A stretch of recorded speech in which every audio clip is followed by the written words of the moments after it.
Hey, bonjour tout le monde, bienvenue dans cette 5e vidéo dédiée à JMeter. Aujourd'hui, on va s'intéresser à une des fonctionnalités ou un des modules, on pourrait appeler ça, de JMeter. Ça s'appelle les listeners. Alors les listeners, c'est quoi? C'est tout simplement, si on se replace un peu dans les définitions qu'on a vues au préalable, on réalise des tests. Donc on a des tests très identifiés et derrière il faut interpréter les résultats, fournir les résultats avec un rendu de différentes manières. C'est ce qu'on peut appeler les listeners. Les listeners, ils existent de différents types. Soit on peut faire des graphiques, on peut faire des tables, on peut faire des trees et on peut simplement en extirper les logs. Alors on va repartir sur ce qu'on avait fait précédemment. On va zoomer un petit peu. Hop. Voilà. On zoome un petit peu. Hop. Voilà. Donc là, on va repartir. On va recréer un test. Et on va faire add thread group. Et donc nous, on va faire quelque chose. On va faire une centaine de boucles à peu près.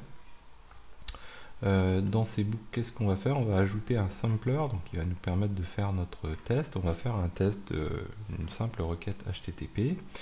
Donc on va faire par défaut du HTTP, donc on n'a pas besoin d'aller modifier ici les éléments. On va mettre google.fr et on va mettre slash tout court. Donc on va interroger la home de Google en HTTP. Donc par défaut, il faudrait plutôt utiliser le HTTPS. Donc ce qu'on va faire, on va autoriser JMeter, ici on le voit à peine, à faire du follow redirects. Donc du coup, il va suivre les redirections. Donc on va le laisser faire son travail à partir de ça. Sauf que là, si on exécute le plan de cette manière-ci, qu'est-ce qui se passe? Là, on n'a aucun résultat, on ne peut rien voir. Donc là, en l'occurrence, on peut cleaner, il n'y a rien d'intéressant. On va rajouter sur cette requête un listener. Alors là, il faut savoir qu'on peut rajouter les listeners soit au niveau des requêtes, soit au niveau de l'ensemble des thread group. C'est ça qui est important aussi à retenir. Et là, on va mettre view result tree. Donc là, c'est un type tree. Et on peut très bien, alors là, ça va pas être le bon exemple, si on va pouvoir le faire quand même. Hop, voilà. Donc là, si vous voyez que ici, au niveau de l'arborescence, on se situe au même niveau, ça veut dire que si j'ai d'autres requêtes, qu'est-ce que je pourrais faire? Bon, on va faire celle-ci, on va la dupliquer. Et cette requête-ci, ce qu'on va faire, on va interroger la page Toto de Google, qui n'existe pas bien sûr, mais ça va être un bon exemple. Et on va laisser notre result tree ici. Donc là, si je le lance, qu'est-ce qui se passe? Donc là, j'ai deux choses. Alors, j'ai donc dans mon result tree une première requête qui est la requête slash ici. Et la requête slash, elle me retourne deux résultats. Pourquoi? Parce qu'on fait une première requête en HTTP qui est redirigée vers une requête HTTPS de manière à ce qu'on puisse avoir la réponse de manière sécurisée du coup en HTTPS, donc en utilisant le TLS, les certificats. Donc on a bien ce résultat là. Donc là on a notre requête slash qui est divisée en deux sous-requêtes. Une première requête où on a un code 301, donc qui modélise la redirection vers le HTTPS avec un moved permanently. Si on veut voir ici la requête qui a été passée, on la voit ici, le get, et on voit la réponse qui a été fournie. Donc là on a bien la réponse de type 301. Si on clique sur la deuxième requête, celle-ci elle retourne à 200 parce que si on regarde la requête ici, alors non, il ne nous l'a pas modifié, mais en fait on est passé par du HTTPS et là on a la réponse du site Google. Deuxième requête, donc le deuxième HTTP request qui est là on n'est plus sur le slash, là on est sur le Toto. Donc sur le Toto, on a une réponse ici, hop, ouais, ça va en soulignant. On est en 404, donc 404, JMeter l'interprète comme une erreur. Donc on a un message not found et notre requête qui a été passée, c'est bien slash Toto qui a été passé, on voit ici, hop, voilà. Et la réponse qui a été retournée, donc la fameuse page 404. Si je clean tout ça, et que je modifie l'emplacement de mon listener, je le mets juste sur une requête. Voilà. Donc là, vous voyez qu'il est placé en dessous de la requête 1. Si je me place là et que je relance mon test, qu'est-ce qui se passe? Je n'ai que la première requête qui a été réalisée partout et je n'ai pas la seconde.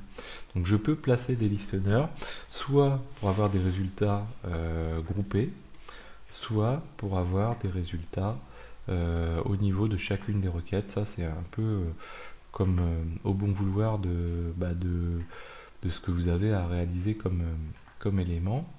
Alors ce qui n'est pas évident, c'est de les positionner. Vous voyez que là, je galère un petit peu. Je voudrais la remettre comme elle était tout à l'heure. Pourquoi je ne peux pas la remettre? Si je fais ça, voilà, je suis pas au bon endroit. Si je fais ça, j'arrive pas à me déplacer. Comme ceci, voilà. Donc là on est bien. Donc là, si je refais les choses, donc je clean ici, si je refais les choses, on va bien avoir à chaque fois les deux requêtes, donc pas de souci. Donc ça c'est un premier exemple de listener. Autre exemple de listener, donc si on se place au niveau du thread group, add listener. Donc là on peut avoir un résumé vraiment le plus succinct possible, quasiment. Donc dans ce résumé, qu'est-ce qu'on va avoir? Donc si je lance les choses, hop, voilà. Donc là, on va avoir le nombre de requêtes réalisées. Donc j'ai dit que j'en avais une centaine par des boucles de 100. Donc une boucle, c'est quoi? C'est les deux requêtes à chaque fois.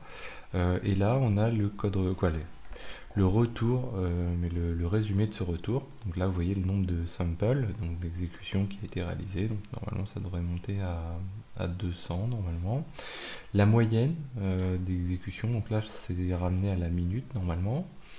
Le minimum, le maximum, le throughput, donc le nombre de requêtes par seconde, le débit, le nombre d'erreurs. Vous voyez que sur les 200 qui sont là, les 200 requêtes qui ont été passées, on a 50% d'erreurs. Pourquoi? Toujours nos fameuses 404, donc on en a le slash est bien passé, donc on a 50% des requêtes en slash et 50% en 404. Le throughput, donc le nombre de requêtes par seconde. Donc la capacité d'un site, c'est avoir un nombre de requêtes par seconde élevé, les volumes des requêtes, etc. Donc ça, c'est un autre exemple. Ensuite, on a, donc là, c'était un summary. On a le aggregate et on a le format graphique aussi. Donc, où est-ce qu'il est le graphique aggregate graph? Je ne sais pas si c'est le meilleur exemple. Non, c'est pas celui que je pensais. Ah si, le graphe il est là. Hop, voilà. Donc là on a un graphe donc agrégé, hein, donc c'est pour l'ensemble des requêtes. On va avoir le temps, donc le throughput, le temps passé. Non.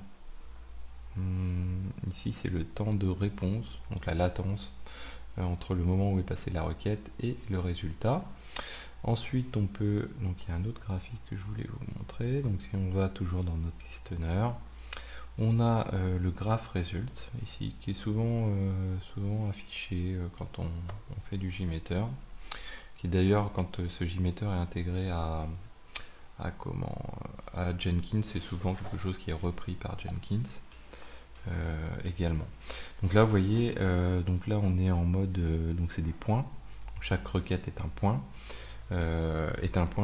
Et une couleur définit son type de résultat. Donc là on peut cocher ou non. Donc on retrouve, c'est pas facile, l'average. Ici on a le throughput, toujours le nombre de requêtes par minute. Et vous voyez l'évolution et la variation. C'est ça qui peut être intéressant, c'est de voir comment, par exemple, si on a un cache ou autre sur un site, voir comment il répond au fur et à mesure. Est-ce que l'arrivée du cache est plutôt quelque chose d'intéressant? L'impact au niveau des applicatifs, au niveau aussi des machines, au niveau hardware, les caches, le cache CPU, la mémoire, etc. Donc tout ça, ça permet de mettre en avant certaines choses. Qu'est-ce qu'on a d'autre comme listener? On a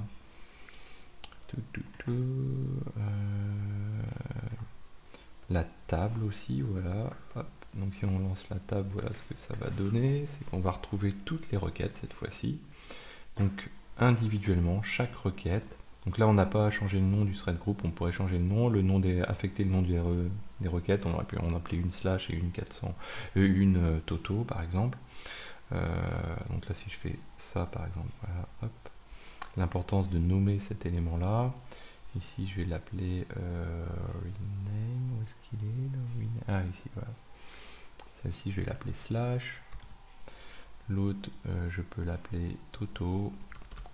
Et si je relance tout ça, hop, dans mon view result table, je vais avoir les slash et les Toto qui vont s'enchaîner et les résultats qui correspondent, ainsi que le statut, est-ce que ça s'est bien passé ou pas. Donc voilà, bon, c'est plutôt, ouais, on a fait un peu le tour. Ouais, il y en a d'autres, hein. Je vous laisserai les découvrir, on va pas passer trop de temps dessus.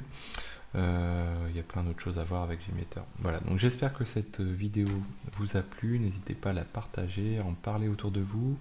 On n'a pas fini de faire le tour avec JMeter, c'est un outil de DevOps à mon sens, et de personnes qui font de la QA. Voilà, donc je vous dis à très bientôt sur Xavki,